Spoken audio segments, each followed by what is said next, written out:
Have they given you any indication when the third season of Succession will be able to go back? Well, no, they talk about it. They say it could be here, it could be there.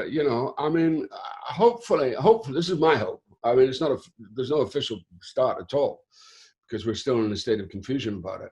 But really, HBO are being fantastic because they're covering every protocol possible, and they really want to be safe because it's a show that they feel a lot about. It's a show they care a lot about, and a show that they've thrown a lot of attention to. So I think possibly November we will get back, hopefully. Too far away. I know. I just feel like Sorry. you guys Now. could just do it on Zoom and start airing it tomorrow. I would and watch be it. in. I wouldn't Yeah, care. yeah. That's going to be an interesting question if we're actually going to take into the fact that it is Zoom time. So Yeah, yeah, that's for everybody. yeah.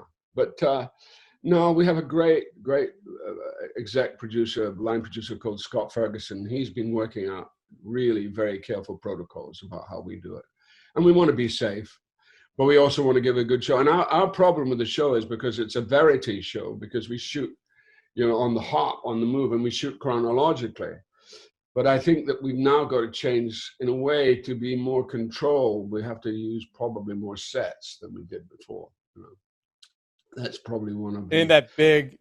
Logan's big mansion. I believe that mansion is on 86th Street in Manhattan, and I used to live right next door to it. Yeah, is it 86? I think The exterior is. the exterior is, but the interior, well, the interior is a studio now, but originally the interior was down. It was some kind of meeting place, which was a house, a beautiful house. I think it was on 67th and Park, I think. Julie and I were talking about before you came on. There was a roundtable interview that Variety did where you were with all of the other actors, and you dropped this bomb on them that you knew what was going to happen in the third season, and they all went crazy trying to get you. They to were spill the shook. beans. Yeah, they were. Yeah, they were shook to their core. They will never, never, never know until we start. Ever know. Like, are you the secret keeper? I mean, Logan statism.